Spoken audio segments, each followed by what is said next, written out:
The French Murders, formerly the usual UK title was The Bogeyman and the French Murders. There is also a Greek video with the sleeve title, Call Girls for Inspector Bogart. There is a killer in Paris, a suicide from the Eiffel Tower, a brothel as the main setting, insane professor, an eyeball thief, an inspector who look like Humphrey Bogart, a truly creepy Anita Ekberg, and an impressive lineup of Eurostars. How Dick Randall assembled this cast is beyond me, but he did it. Beside Anita Ekberg, there is Rosalba Neri, Barbara Bouchet, Evelyn Kraft, Howard Vernon, and Robert Saki as Inspector Pontaine or Humphrey Bogart. The title is pretty accurate. The murders take place during before or after love in a brothel in Paris. In between, the bogeyman snoop around trying to track down the killer, but he is not too bright. You'll probably have figured it out long before he does. The film's producer was American Dick Randall, who took residence in Rome in the 60s, but basically was wherever the deal were made, which mean Rome in the 60s, Bangkok and Hong Kong in the 70s, and London in the 80s. Whilst residing in Italy, he paid close attention and decided to take a shot at the giallo as well, and produce this piece of cinematic souffle. It's a perfect example of totally round the band Euro toss, with a rather tame execution actually. The direction is not widely imaginative, a workman's job at best, so don't expect outrageous Italian craftsmanship and style here, but some spicing up in the editing by Bruno Matti.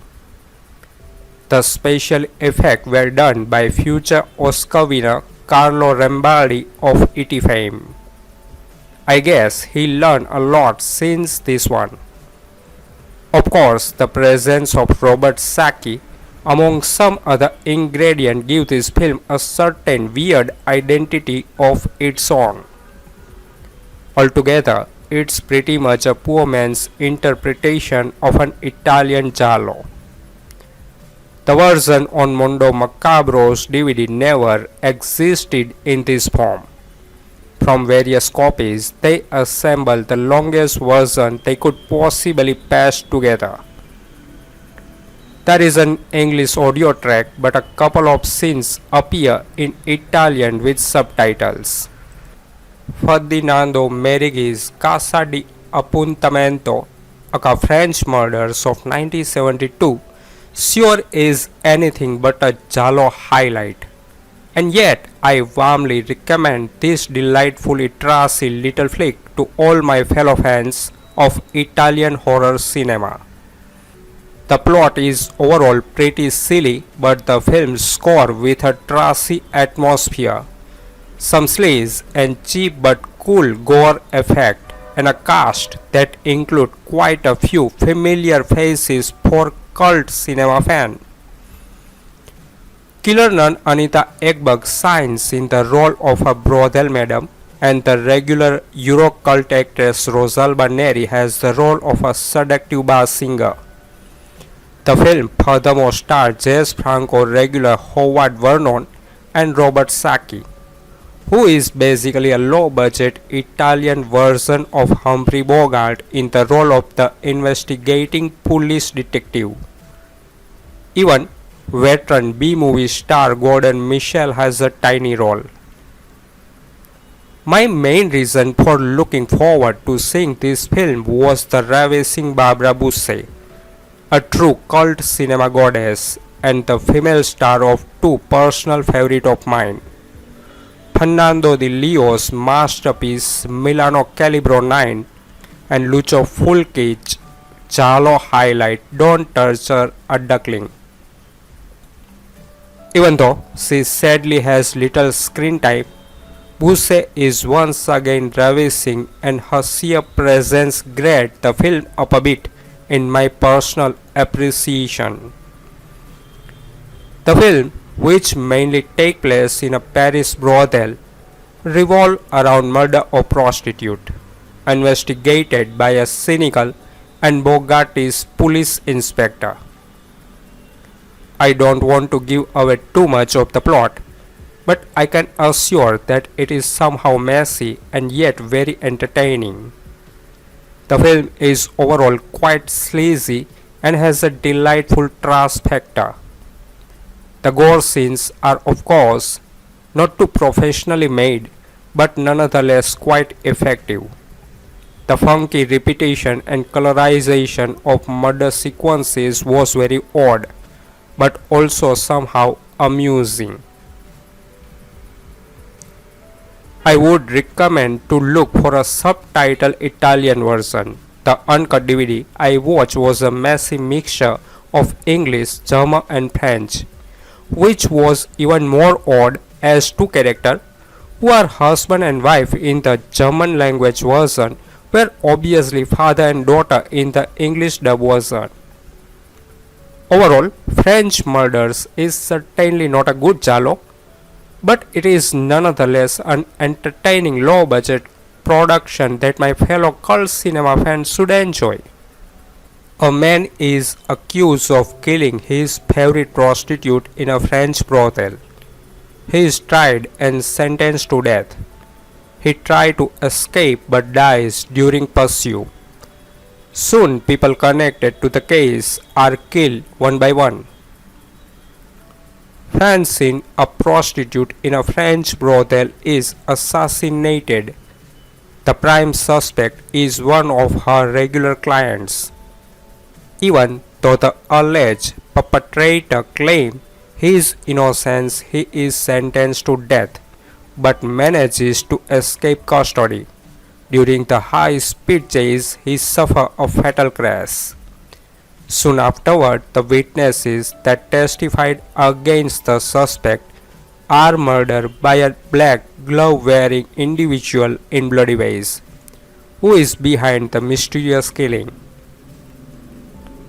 Investigating a strange death in Paris, a police inspector finds that the main suspect's accidental death doesn't stop the body count from stopping. When more suspects are found dead, and races to find the motive behind the strange death and finally find the killer.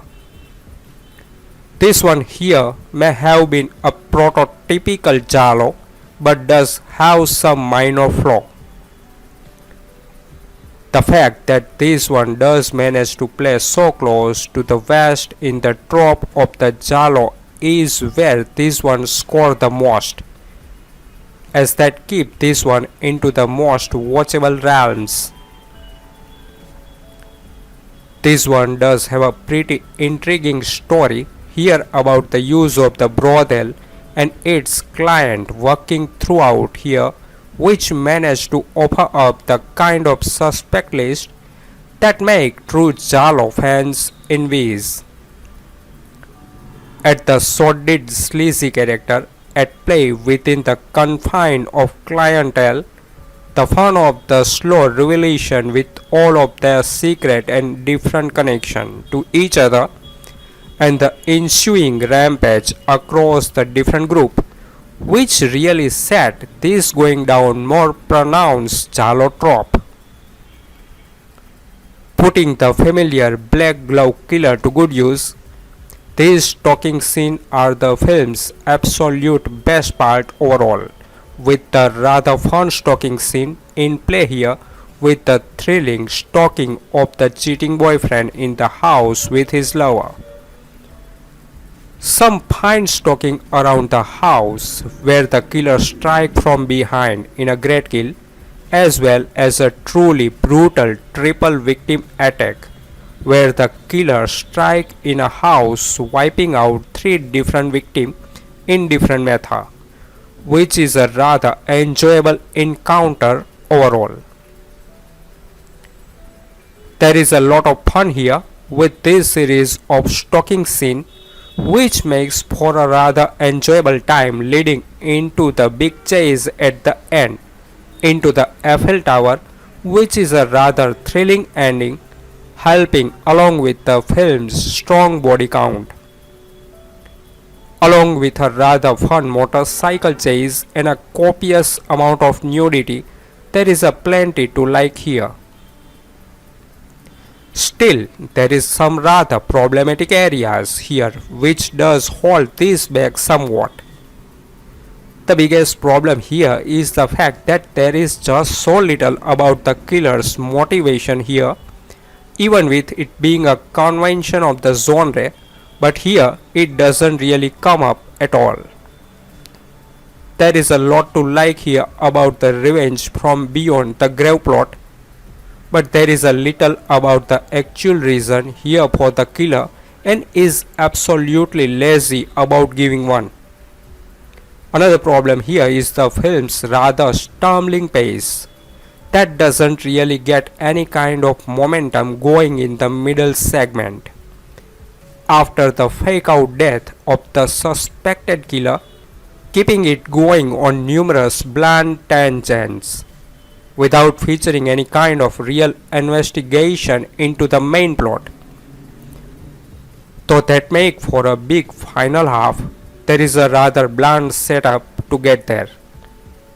The last problem here is the film's gimmick fill scenes that don't really do much of anything for the film, using the film negative setup for the scene of the kill or the victim in the different scene throughout here, and it somewhat hindered this with some cheesy low budget fill. Beyond this, there is some rather good stuff to like here. Here is an interesting film to watch on those late night when you can't find anything else and you are in the mood for that old misogynistic sleaze that used to mark Italian films of the early 70s. The plot is a bit convoluted, but here goes. When Francine, a prostitute, is knocked up, the main suspect, a guy named Gavales, is shot by the police. He was one of the regular clients of the whorehouse where Francine worked, but he seek refuge from the law as he claimed he didn't commit the crime. However, during a chase, he is decapitated as his motorbike collide into the back of a tractor trailer. The police think that is the end of the murderer, but soon another prostitute is killed. Inspector Fontaine is put on the case, and as he began probing around, he finds several suspicious individuals who knew the deceased woman.